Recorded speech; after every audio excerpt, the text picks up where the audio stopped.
سڵاو تالێبێتم کاتتان باش بەڕێزان. ئێمە ئێستا لە شاری سلێمانی لە دەباشانین کە کەمێک پێش ئێستا شاندی باڵای چوارچێوی هەماهەنگی شیعەکان بە سەرۆکاتی مەحەمەد شیع سۆدانی سەرۆکی هاوپەیمانی ئەمار و تەنمیە گەشە پێدان و ئاوادانی هەروەها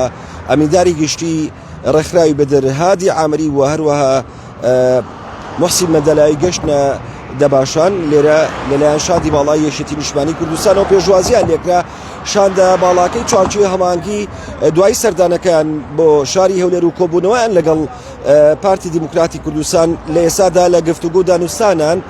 سەبارەت بە دوایین پێشاتەکانی گۆڕەپانی سیاسی عێراق و هەروەها دوو پرسی سەرەکی لە ئەجەندای ئەم سەردانەی چوارچێوی هەماهەنگی شیعەکاندایە. پرسی یەکەمیان تایبەتە بە کێشەکان یاخود پرسی هەڵبژاردننی سەرۆکۆماری عێراق کە لە دوو دانیشتنی ڕابردووی پەرلەمان شکستیەنە لە هەڵبژاردننی سەرۆکۆمار و بە ژێرەی شرۆڤەکارانی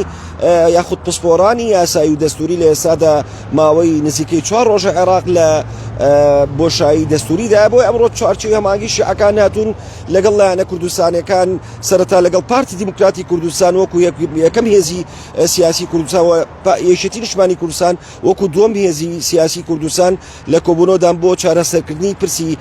سەرۆکایەتی کۆمار کە لە ئێستادا شەبڕکێشی توند لە نێوان کاندیدانی پارتی و یەکێتیە لە پەرلەمانی عێراق. هەرچی پرسی دووەمیشە تایبەتە بە ڤیتۆ یاخود فشارەکانی ئیدارەکەی دۆناڵد ترۆمپ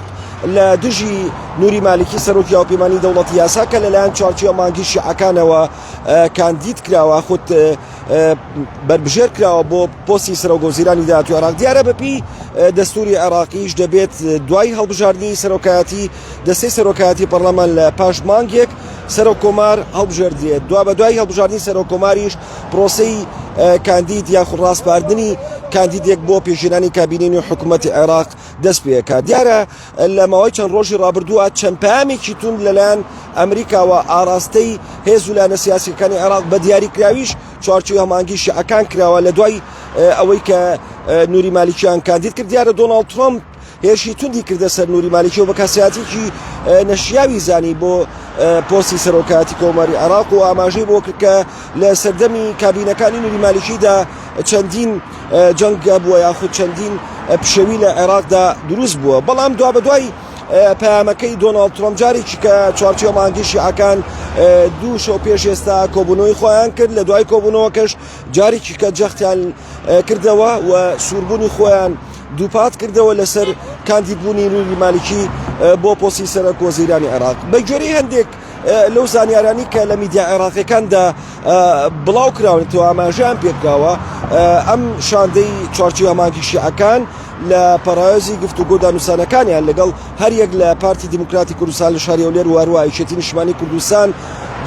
بەدوور لە باسکردنی پۆستی سەرۆکۆمار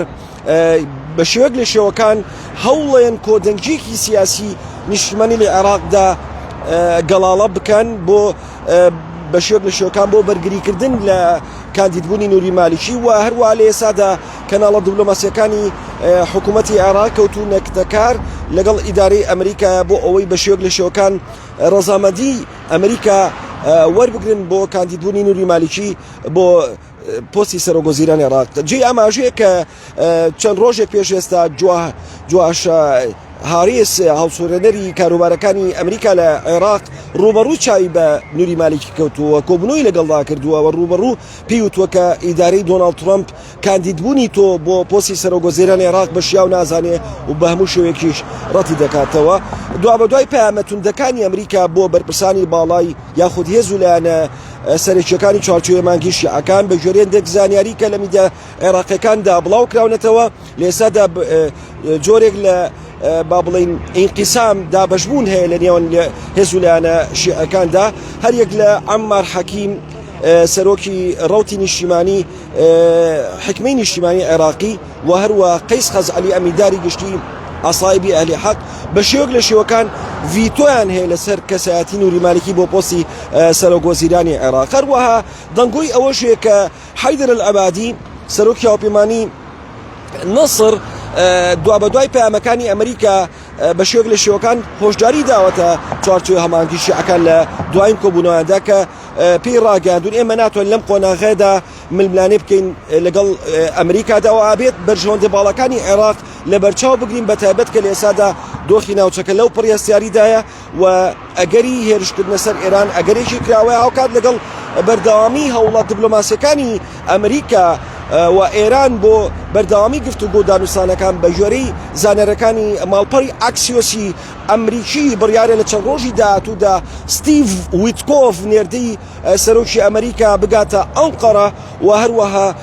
لەوێ لەگەڵ وەزیری دەرەوەی ئێران عەباس عەراقچی کۆبێتەوە بە شێک لە شۆکان ئێستا جۆرێک لە خاوبوونەوەی سیاسی دیبلۆماسی هەیە سەربازی بەرامبەر بە ئێران لە ئێستادا ئیدارەی دۆناڵد ترامپ بە شێک لە شۆکان ئومێدەوارە کە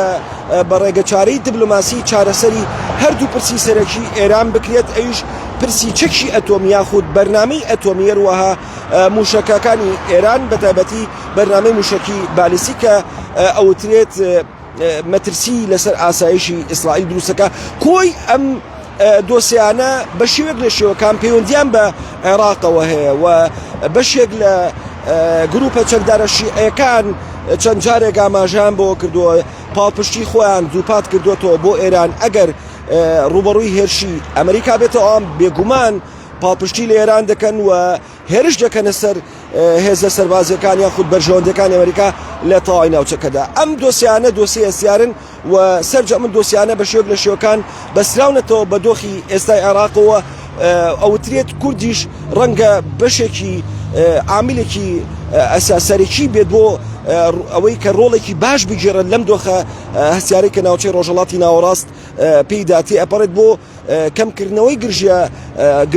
گرژیەکان لە نێوان ئەمریکا و ئێراندا لە ئێستادا ئێمە چاوەڕێی دانوستان یاخود گفتوگۆکانی نێوان یەکێتی نیشتیمانی کوردستان و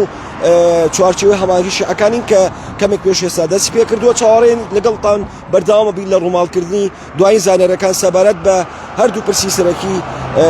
هەڵبژاردننی سەرۆکۆماری عێراق و هەڵبژاردننی ئەنجومەنی یاخود کاندیدی حکوومەتی نوێی عێراق.